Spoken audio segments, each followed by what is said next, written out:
June 19 വായനാ ദിനമാണ്. N പണിക്കരുടെ ചരമദിനമാണ് കേരളത്തിൽ വായനാ ദിനമായും തുടർന്നുള്ള ഒരാഴ്ചക്കാലം വായനാ വാരമായും ആചരിക്കുന്നത്. വായനയുടെ പ്രാധാന്യം കേരളീയ സമൂഹത്തെ ബോധ്യപ്പെടുത്തിയ ഒരു വലിയ മനുഷ്യനാണ് എൻ പണിക്കർ. അദ്ദേഹമാണ് കേരളത്തിലെ ഗ്രന്ഥശാല സംഘം എന്ന് പറയുന്ന പ്രസ്ഥാനത്തിൻ്റെ ഉപജ്ഞാതാവ്.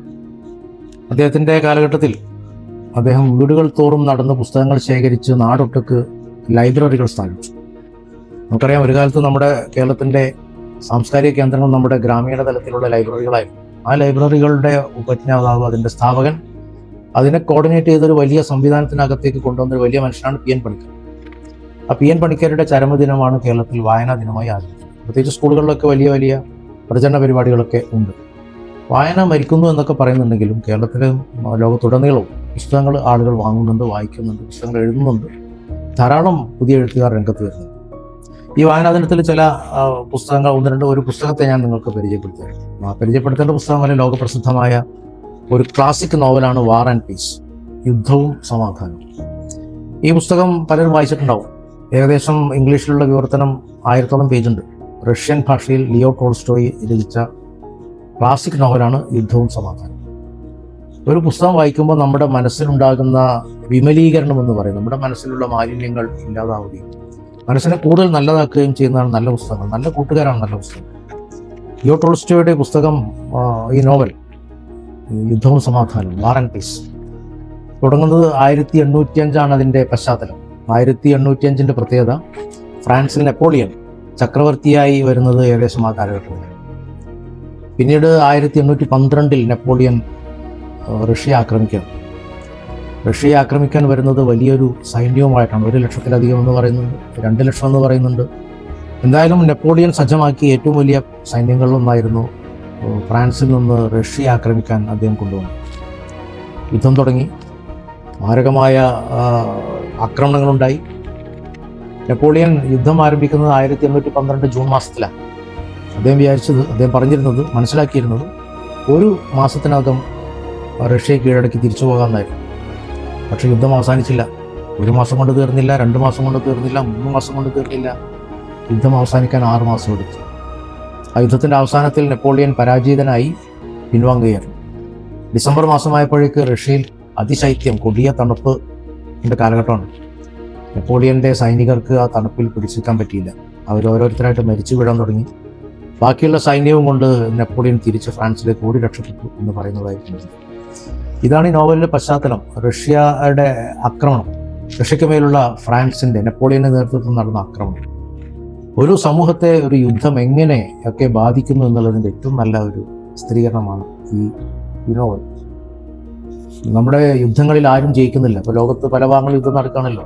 ഇറാൻ അമേരിക്ക സംഘർഷം, ഇറാൻ ഇസ്രായേൽ സംഘർഷം, ഇസ്രായേൽ ലബനൻ സംഘർഷം. ലോക ആരംഭം മുതൽ ലോകത്തിൻ്റെ ഏതെങ്കിലുമൊക്കെ ഭാഗങ്ങളിൽ യുദ്ധങ്ങൾ. എത്രമാത്രം വ്യർത്ഥമാണ് യുദ്ധങ്ങൾ. മനുഷ്യരാശിയെ നശിപ്പിക്കുന്നതിൽ യുദ്ധങ്ങൾക്കുള്ള പങ്കെന്ത്. മനുഷ്യൻ്റെ ആന്തരികമായ ശൈഥില്യം യുദ്ധങ്ങളിലൂടെ എത്രമാത്രം ഗൗരവമുള്ളതാണ്. ഇങ്ങനെ വലിയ വലിയ വിഷയങ്ങളാണ് ഈ യുദ്ധവും സമാധാനവും എന്നുള്ള നോവലിൽ ടോൾസ്റ്റോയി പരാമർശിച്ചു പോകുന്നത്. 1805 ജൂലൈ മാസത്തിൽ ഒരു സമ്പന്ന കുടുംബത്തിൽ, റഷ്യയിലെ ഒരു കുലീന കുടുംബത്തിലെ ഒരു വിരുന്നിലൂടെയാണ് ഈ നോവൽ ആരംഭിച്ചത്. അവിടുത്തെ പ്രമുഖരായ ആളുകളുണ്ട്, പ്രഭുക്കളുണ്ട്, ഭരണാധികാരികളൊക്കെ പങ്കെടുക്കുന്ന ഒരു വിരുന്ന്, സായാഹ്ന വിരുന്ന്. അവിടുന്ന് അവരുടെ ആളുകളുടെ, അവിടെ പങ്കെടുത്ത വിരുന്നിനെത്തിയ അതിഥികളുടെ സംസാരങ്ങളിലൂടെയാണ് നമ്മൾ നെപ്പോളിയൻ ബോണപ്പാർട്ടിനെ മനസ്സിലാക്കുന്നത്. അദ്ദേഹത്തിൻ്റെ വീരശൂര പരാക്രമങ്ങളൊക്കെ അവർ ഓരോരുത്തരായിട്ട് പങ്കുവെക്കുന്നു. ഒരു 100 പേജൊക്കെ കഴിയുമ്പോഴേക്കും നമ്മൾ ഏകദേശം നമ്മളും അവരിൽ ഒരാളായി മാറുന്ന പ്രതീതി നമുക്കുണ്ട്. അവർ മുന്നോട്ട് പോകുന്നു, യുദ്ധത്തെക്കുറിച്ചുള്ള പരാമർശങ്ങൾ ഉണ്ടാകുന്നു. റഷ്യൻ സൈന്യം ഓസ്ട്രിയയിലേക്ക് നീങ്ങുന്നു. ടോൾസ്റ്റോയ് തന്നെ ഈ യുദ്ധരംഗങ്ങൾ വിവരിക്കുന്നുണ്ട്. അദ്ദേഹം ഒരു പട്ടാളക്കാരനായിട്ട് സേവനം ചെയ്ത ആളാണ്. അതുകൊണ്ട് അദ്ദേഹത്തിന് ഈ യുദ്ധരംഗത്തെ കാഠിന്യമൊക്കെ നന്നായിട്ട് അറിയാം. മനുഷ്യങ്ങനെ മരിച്ചു വീഴുകയാണ്. സൈനികർ ഓരോരുത്തരായിട്ട് മരിച്ചു വീഴുന്നു.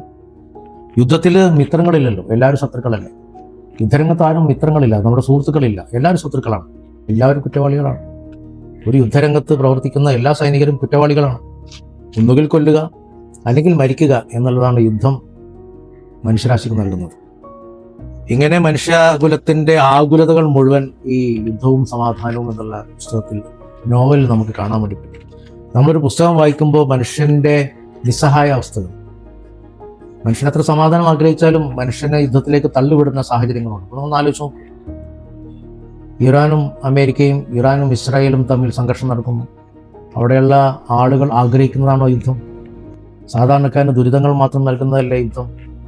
ഒരു യുദ്ധം നടക്കുന്ന നാട്ടിലും സാധാരണ ജീവിതം നടക്കുന്നുണ്ടല്ലോ. അവിടെ കല്യാണങ്ങൾ, വിവാഹങ്ങൾ നടക്കുന്നുണ്ട്, അവർ വീടുകൾ ഉണ്ടാക്കുന്നുണ്ട്, അവർക്ക് സ്കൂളുകളിൽ പോകാനുണ്ട്, കുട്ടികൾക്ക് പഠിക്കാനുണ്ട്, ആളുകൾക്ക് ഉല്ലസിക്കാനുണ്ട്. ഇതൊക്കെ തകർത്ത് കളയുന്ന, മനുഷ്യൻ്റെ എല്ലാ സാമൂഹിക അന്തരീക്ഷത്തെയും തകർത്ത് കളയുന്ന, മനുഷ്യരാശിയോടുള്ള ഏറ്റവും വലിയൊരു കുറ്റമാണ് യുദ്ധം എന്ന് സ്ഥാപിക്കുന്ന ഒരു നോവലാണ് യുദ്ധവും സമാധാനവും.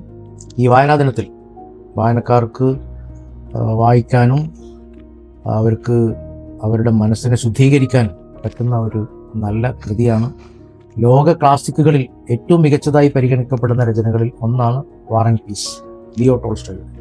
പുസ്തകം വായിക്കുക, വായിച്ചു വളരുക. വായിച്ചാലും വളരും, വായിച്ചില്ലെങ്കിലും വളരും. വായിച്ചു വളർന്നാൽ വിളയും, വായിക്കാതെ വളർന്നാൽ വളയും എന്ന് കുഞ്ഞുണ്ണി മാഷ് വായനയെ പറ്റി പറഞ്ഞു. ഈ വായനാ ദിനത്തിൽ മികച്ച വായനക്കാരാകാനും നല്ല മനുഷ്യരാകാനും, മികച്ച വായനക്കാരനായാൽ അയാൾ സ്വാഭാവികമായും നല്ല മനുഷ്യനാകും. വായന നമുക്ക് പുതിയ ലോകങ്ങൾ കാണിച്ചു തരും. നമ്മൾ സഞ്ചരിക്കാത്ത ലോകങ്ങളിലേക്ക് നമ്മളെ കൂട്ടിക്കൊണ്ടുപോകും. നമ്മൾ അറിയാത്ത കാര്യങ്ങളെ നമ്മൾ പഠിപ്പിച്ചു തരും. അങ്ങനെ പുതിയ മനുഷ്യനാക്കാൻ പ്രാപ്തമാക്കുന്ന ഏറ്റവും വലിയ ഒരു ഉപാധിയാണ് വായന. അതുകൊണ്ട് ഈ വായനാ ദിനത്തിൽ നേരത്തെ വായിക്കുന്ന ആളുകൾ തുടർന്ന് വായിക്കുക. ഇതുവരെ പുസ്തകം വായിച്ച് ശീലമില്ലാത്ത ആൾക്കാർ പുതിയ വായനാശീലം തുടങ്ങുക, നല്ല പുസ്തകങ്ങൾ കണ്ടെത്തുക. ആ കൂട്ടത്തിൽ നിങ്ങൾക്ക് വായിക്കാവുന്ന, നിങ്ങളുടെ മനസ്സിനെ ശുദ്ധീകരിക്കാൻ പറ്റുന്ന ഏറ്റവും നല്ല കൃതികളിൽ ഒന്നാണ് വാർ ആൻഡ് പീസ്, യുദ്ധവും സമാധാനവും എന്ന കാര്യത്തിൽ എനിക്ക് യാതൊരു സംശയമില്ല. എല്ലാവർക്കും നല്ലൊരു വായനാ ദിനം ആശംസിക്കുന്നു, വായനാ വാരം ആശംസിക്കുന്നു. കഴിഞ്ഞ വീഡിയോയിൽ നമ്മൾ കുറേ കാര്യങ്ങൾ, നമ്മുടെ കുട്ടികളുടെ പഠനവുമായി ബന്ധപ്പെട്ട കാര്യങ്ങളും പാരൻറ്റിങ്ങുമായി ബന്ധപ്പെട്ട കാര്യങ്ങളൊക്കെ ചർച്ച ചെയ്തു. യഥാർത്ഥത്തിൽ കുട്ടികളുടെ പാരൻറ്റിങ്ങിലും പ്രധാനപ്പെട്ട സംഗതിയാണ് വായന. നമ്മുടെ മക്കളെ വായനാശീലമുള്ളവരാക്കി വളർത്തുക എന്നുള്ളത് വളരെ പ്രധാനമാണ്. അതും പാരൻറ്റിങ്ങിൻ്റെ ഒരു പ്രധാനപ്പെട്ട ഘടകമാണ്. അപ്പോൾ നമ്മുടെ കുട്ടികളുടെ വായനാശീലം ഉണ്ടാക്കാൻ ഈ ഒരു വായനാ ദിനം സഹായകരമാകട്ടെ എന്ന് ഞാൻ ആത്മാർത്ഥമായി ആഗ്രഹിക്കുന്നു.